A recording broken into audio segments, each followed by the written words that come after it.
Every time I look around, all I see is art. Every day we working hard, we won't never stop. No, we gon' keep on grinding till we hit the top. No, we gon' keep on shining just like we some diamonds. What's up? It's your boy, Greg Like-Minded Pose. Hey, welcome back to the art department, baby. Welcome back to the art department.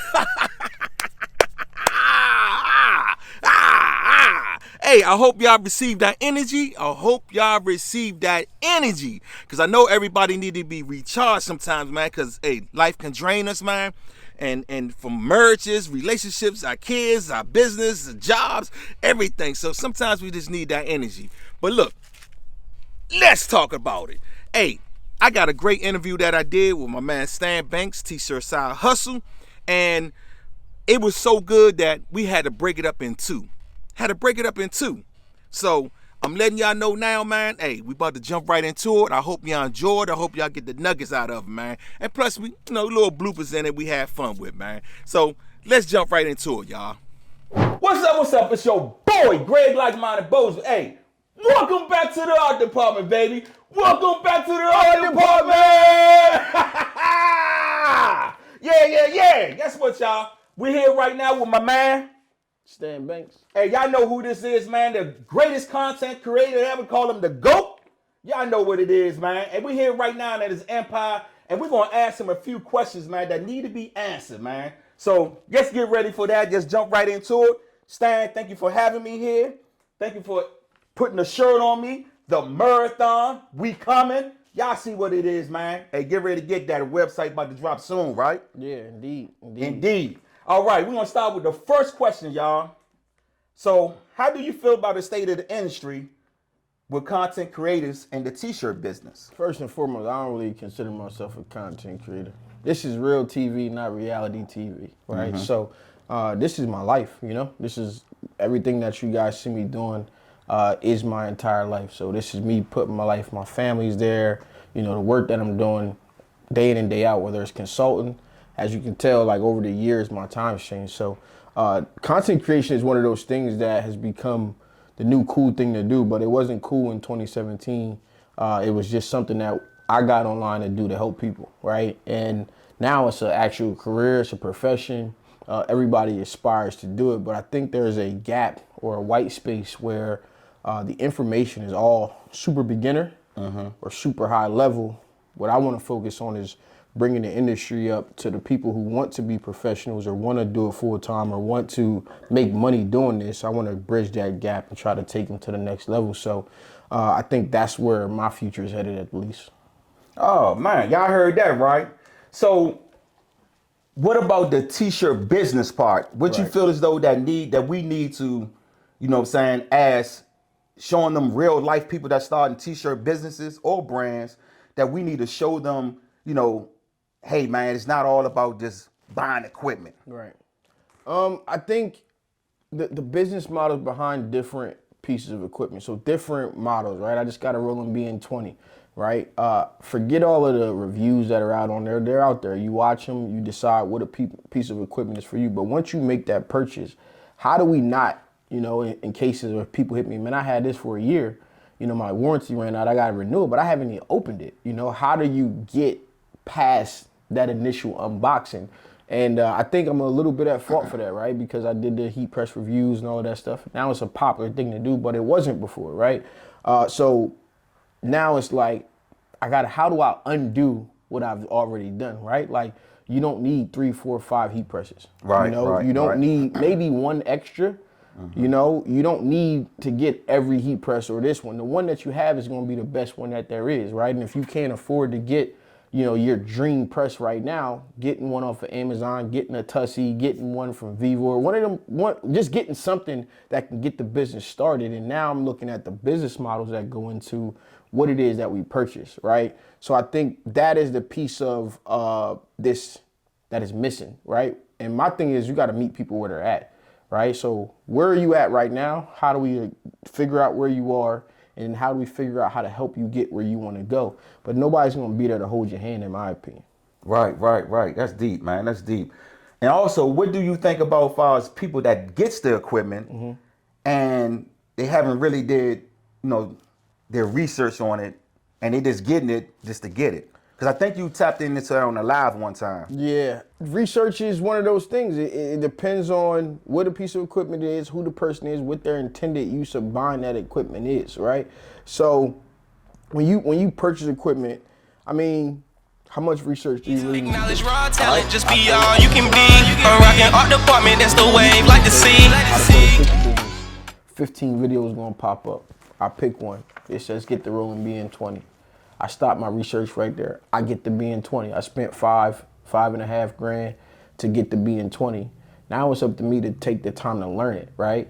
Because when you get this, the more expensive the equipment gets, is like the less help you're gonna get. Right. Right? So you gotta be able to now figure these things out. Like it took me 2 days to set up the BN20. More so because I wasn't focused on that because I got a lot of other things going on. But if you expect to spend $10, $5, $20,000 on whatever it is, a screen print shop, a DTG machine, and you think it's supposed to come out the box and you're supposed to be able to press print and your stuff is going to come out great, that's not how this works, you know? And I think that's the piece that people don't really understand when they're making these purchases. You're going to have to put some time in. And I was with my guy, Brother Ernest, yesterday. He's talking about like, man, you want me to teach you how to run it? He dropped off a printer, 2 printers better yet. Huge Eco Solvent, about 108 inches. I don't know what the print area was. I don't know if it's 64 or whatever, but it's 108 inches wide. And a DTF printer that's converted. He drops it off. He's like, cool, the printer's working. Make sure everything's good. But that person now has to be able to learn to use that piece of equipment. And it's not necessarily that they know how to do this stuff yet. So you got to put the time and effort in to learn Photoshop, to learn Illustrator, CorelDRAW, Affinity Designer, whichever one it is. But at the end of the day, how do you expect someone like myself, who's been doing this since 2009, 2011, where I took it serious, how do you expect me to give you 12 to 14 years of experience like that? And I feel like everybody wants all of the experience that somebody else has like that, you know? Right. Hey, do you do your own graphic designs? Yeah, I do my own graphic design, but I also outsource it. Well, do you want me to can you share your graphic designer? I'm supposed to share my graphic designer with 50 million people, right? I got one that I work with, like it works for me. Then I got other people that I contract out to do certain things when I need certain styles of work done. And you got to build those relationships, you know? And that's one of the things where I'm trying to figure out, how do you solve this problem, right? So people come and they want marketing help, but I ask them, where's their business cards? I ask them, where's their postcards? I ask you the same questions.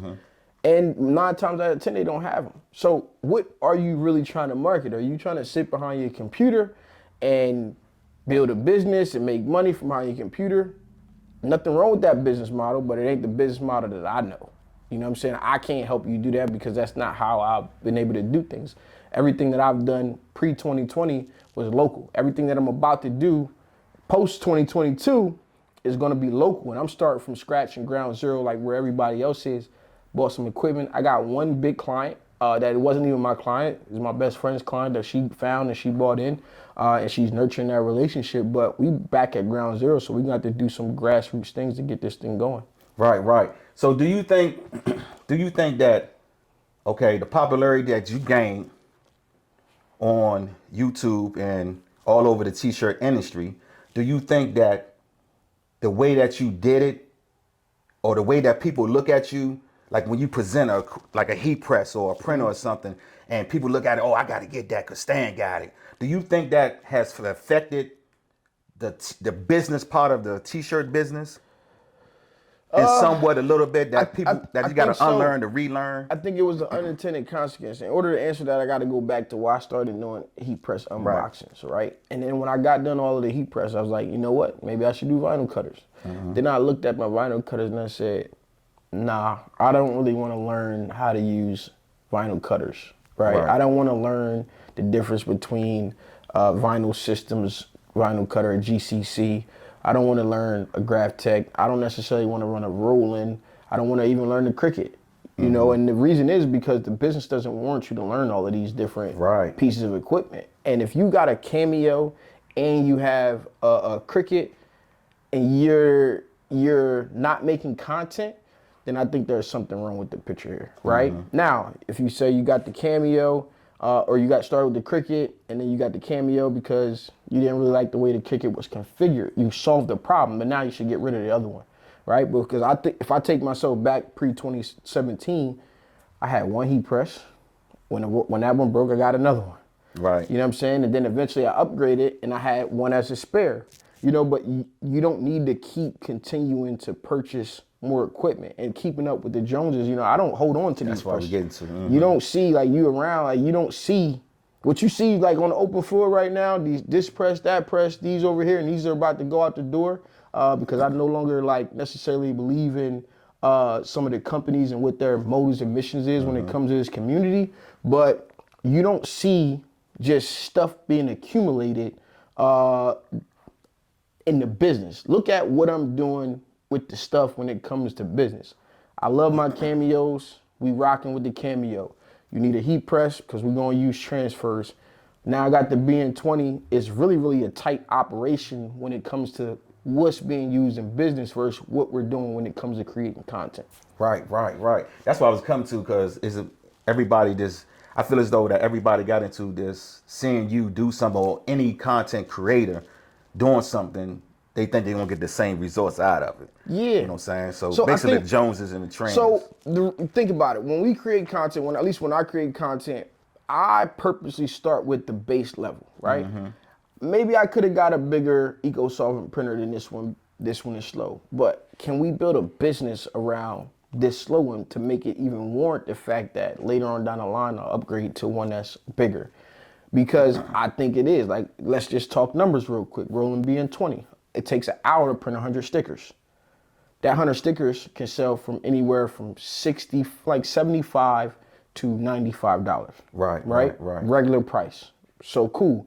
That's $95 an hour. The cost of material is probably $10, and I'm being modest. Sign vinyl, sticker vinyl is not very expensive.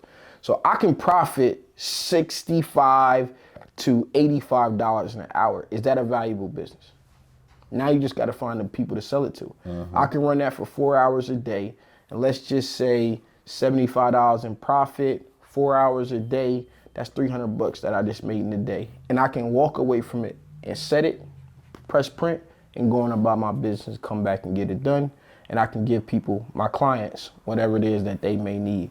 I think it's a valuable business. So that's where my thing comes in, and start with the most entry level. Now I crossed that threshold and I want to go into the professional stuff.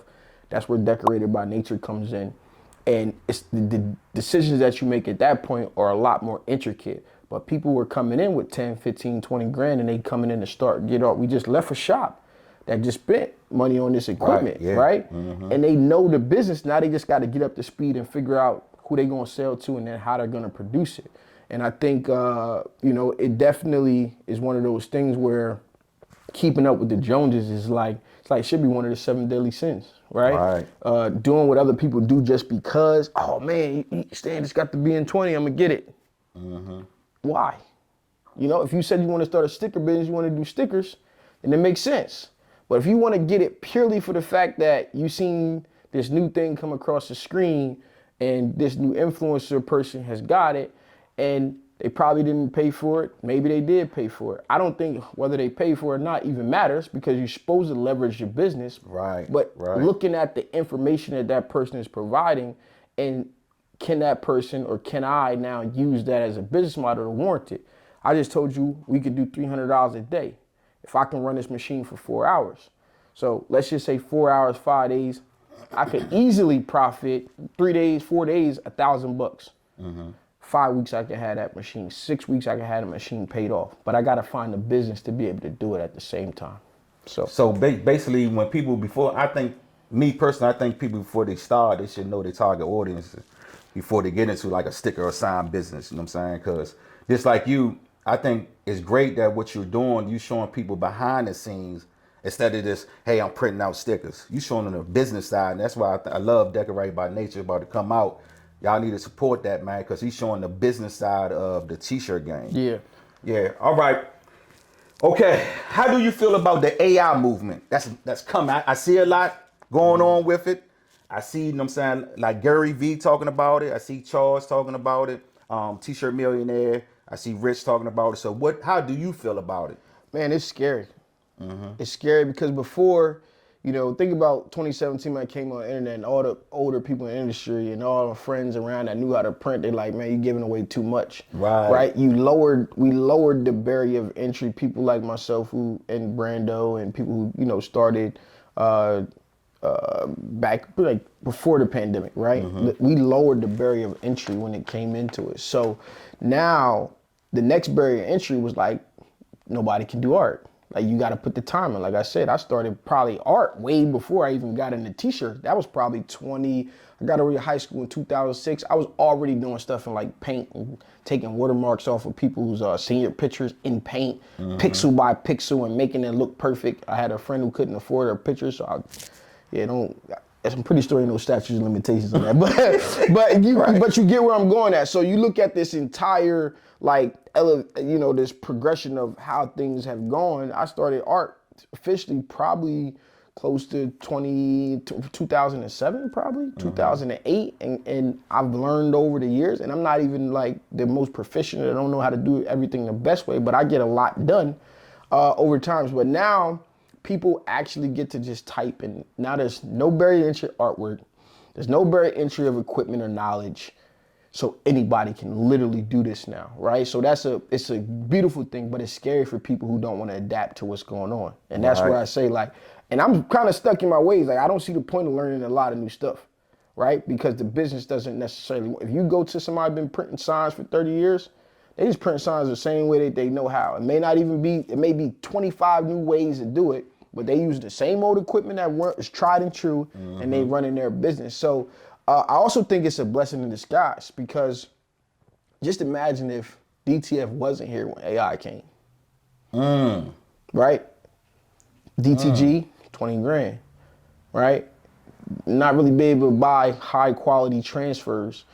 So now with DTF and AI, I think you basically getting to print whatever you see on the computer screen. And what's AI doing? Putting stuff on the computer screen. So I think the timing is perfect, because even over the last 2 years, DTF has evolved a lot. Now it's everywhere. And now you can do it, or you can buy a machine and you can kind of learn the process, produce these transfers. So now, as people are creating AI, they still got to make the garments, right? Now, the third piece of this is AI paired with POD, print on demand. And this is what allows people to sit behind their computers and kind of just make stuff with AI and put it on a POD and then find a market and sell it. Which, you know, I'm not a huge fan of POD. Just because I'm not a fan don't mean it ain't work, because people making crazy money with it every single day. So I think it's something that we got to embrace overall. And if you're looking for information, check out Charles, because I'm like, darn, bro, he pretty much putting together children's books and everything with it, right? So this is now something, and I got a book that I already wrote for kids dealing with like entrepreneurship and t-shirts, and I couldn't find somebody that really illustrated the way I like to. So now I might be able to get in AI and get it illustrated in the way. So it's something that we got to embrace as a community. We got to figure out how it ties into what we're doing, but I think DTF coupled with that, so it's a recipe for success. I remember reading a comment on one of Charles' pages, man, on his post, and basically somebody said that AI is going to make people lazy, because I guess you can just type it in, so you're not really using your creative mindset. You know what I'm saying? Because you know how just like me, I'm creative. I like to sit down and create something. So do you think that's how do you feel about that? Do you think that's going to make people lazy? People already lazy, bro. like it's the get I'm talking about as far as the way of thinking. It's the get rich quick scheme, right? Like, you know, but again, you know, will it make people lazy? Yes, but if you're not lazy, you're going to figure out how to do what you're doing better, right? Yeah. So like me, I can write really well, but when it comes to grammar and like the correct way to put it on paper, I'm not good with. So now I can write an article, or better yet, I can have one of these AI platforms write me an article, but it ain't no me in that article. So I still got to go back through it and make it have some me in there if I'm going to go that direction. So, you know, sure, lazy people going to try to take advantage of it. But the ones who ain't lazy, they're going to figure out how to really use it to its best ability. They're going to figure out, you know, stay on top of what's going on. And it's one of the things where I don't like it, because I got to keep learning. You know what I'm saying? Like, like this stuff it's only gonna start moving faster and faster and faster. It ain't far before we in iRobot.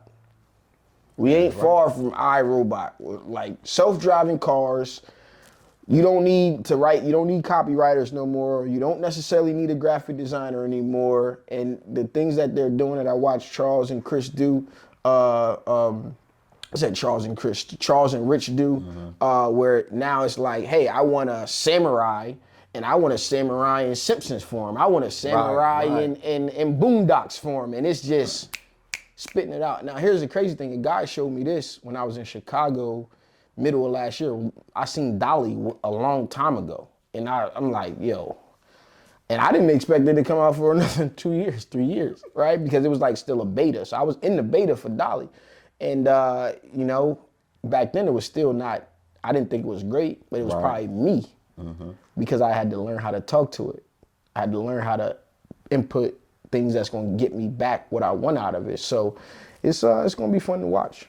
Yeah, because it's a sort of a movement, man, that I like, that it's going to be the same thing like how crafters do. Every time we get something, they do something better with it. So it's going to be the same thing. It's going to level up some more, man. So you already spoke on it. I was going to say, hey, let's talk DTF and how to change the t-shirt game. Because a lot of people, you go on TikTok right now, a lot of people say stop using, hey, don't bother with Vinyl. You want to start a t-shirt business, don't even bother with Vinyl. Go to DTF, this and that. Yeah.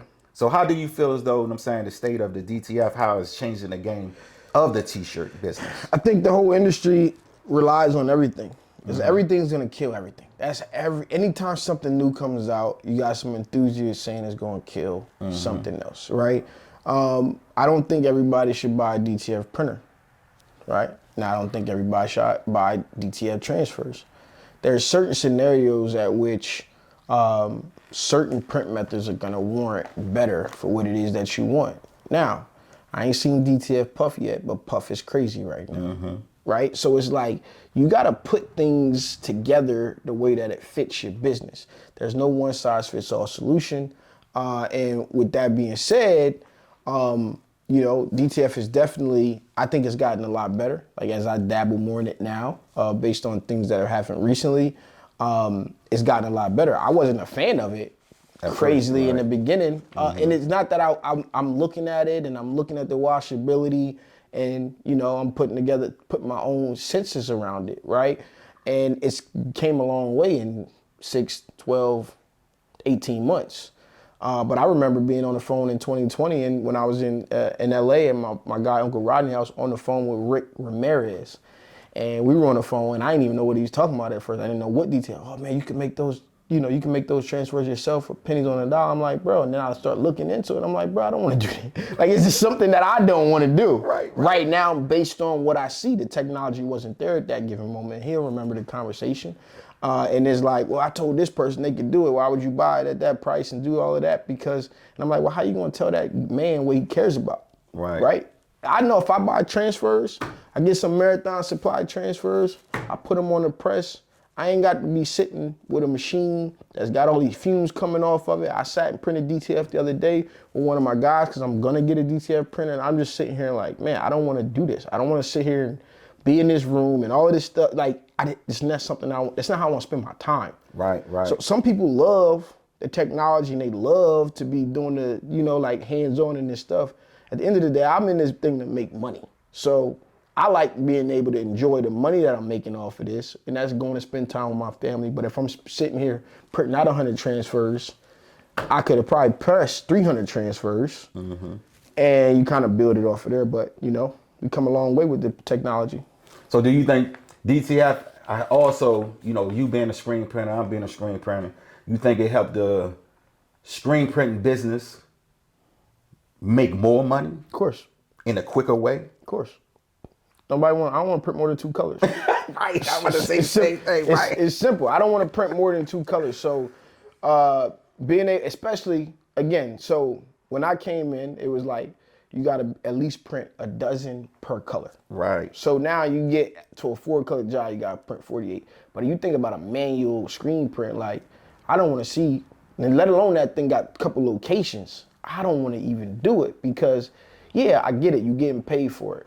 again, but at the same time, the headaches that you get when you layering, you know what I'm saying? When you doing multiple colors and you know your screen, the colors done built up. You know you didn't flash one quite long enough, and now your screens are sticky, and now you ain't got no tack on your palette. So when it pops, you hear the pop, and now the shirt's raised up, and now it's slightly misregistered, and now it just starts to like, okay, I like working with small businesses. Send me your logo, 1, 2 colors. You know what I'm saying? So now with DTF, oh, I see that gradient, no problem. I see that small text. You want a sleeve print, something with 4 colors, no problem. I'm a DTF transfer that joint, hit it, and deliver it, so you able to just say yes to more things that are going on. All right, so let's just jump into this real quick since we're on screen print. Explain Decorated by Nature. Decorated by Nature is the platform in which I am starting from scratch and building a screen print business, right? Again, I stopped printing in 2020 by choice. Before I knew it was a pandemic, I said I wanted to bring more people in the industry. I enjoyed what I did for 2017 to 2020. I went to the Long Beach show, it opened my eyes up to how I can do more to bring people and build this community up stronger. And so I spent 2 years, you know, in pursuit of that, working with a lot of companies and trying to grow this, you know, just grow out this community. And, you know, for some time as I've been doing this, I've been trying to argue, or I have been arguing with companies to see us as businesses, right? And it's like, oh no, this is business to consumer, but this over here is business to business. And I'm like, how you gonna tell me that I'm not a business? I know my business might not be as big as, you know, said screen print shop or this company or that company, but at the end of the day, this is a business because my life depends on it. I will argue that me spending my last to get this job, because that money already spent, right? Like, like you might, like I might have took a deposit, I ordered the shirts or transfers, I had a little left over, I paid my cell phone bill. I need my stuff to come through, and I don't got no money to reorder it or not. Like, you know, I don't have time to wait. I still got to meet a customer's deadline. So it's a huge portion of this industry that doesn't value what I would say is our business model, because individually we don't spend enough revenue. But I feel like collectively and socially, we spend more revenue than any big company, because them big companies don't even want people to really know who they're using. You got to pay for that, like, because they don't want necessarily their competitors to know who they're using. Now, some of that has changed, but in general, so back to Decorated by Nature, man, I'm just going to kind of like lift up the hood, and we're going to try to do some things differently than I did pre-2020. I want to build a shop where I'm not just running around ragged hustling, because I know what that looks like. I can make a decent living and I can take care of myself, my family doing it that way. But I want to build out a small shop, 3 to 5 people, eventually get to an auto, and have a business where, you know, I can take care of myself, my family, and my employees that are in the shop as well, the partners that I use to build this thing out. And I want to show people how to do that. And I think that's my initiative moving forward, is because so many people out here with equipment, and they can't really get the business side down. And I want to have a place where they can go and they can see somebody doing it in real time, you know, in a similar situation. You know, I get people look at me, 100,000 subscribers and all of this stuff, but I'm telling you, new channel, new business, $12,000 worth of equipment I had to pay for, and we'll be starting it off from scratch and give people somewhere they can go to look. I want you to explain, I want people to understand behind that. Because everybody, when they see you on camera, they think that everything is all together. Yeah. They think that, oh, all the money, all this and that, you can get anything you want because you stand banks, this and that. Yeah. Explain to them the hardship behind the business and what you trying to do. You know what I'm saying? Everything that you sacrificing right now, you trying to bring it for the people, to show the people so they can get the blueprint to come up. Yeah, man. Shut up and take the money. Shut up and make YouTube videos. You know what I'm saying? And these are things that were said to me by people that I really looked up to and I really admired. And the stuff that people have seen, you know, I think it's like this persona, like, oh man, he's a, whatever it may be, he's a ticket time bomber, you know, too big to be saying the stuff that you're saying and stuff like that. But I don't view myself in the manner in which, you know, it may be viewed. But for anything that has ever come out for me to say is either they did something wrong to people or they did bad business. And when I look at that, it's like, if it can happen to me, it can happen to anybody. All right. I see that you made it to the end. Hey, I hope you enjoyed that. I hope you got some jewels from it. And I hope you see, you know what I'm saying, my man Stan's point of view. Hey, but if you like that, hey, man, hit the like button, man. Hit, and I'm saying, and leave a comment under the bottom and let me know, should we do some more like this? Should I go into more like this, interviewing people like this? Hey, let me know, man, because, hey, I'm thinking about it. But if y'all guys want it, I'm going to bring it to you. So acknowledge your raw talent, man. I'll holler at y'all later, man. Peace.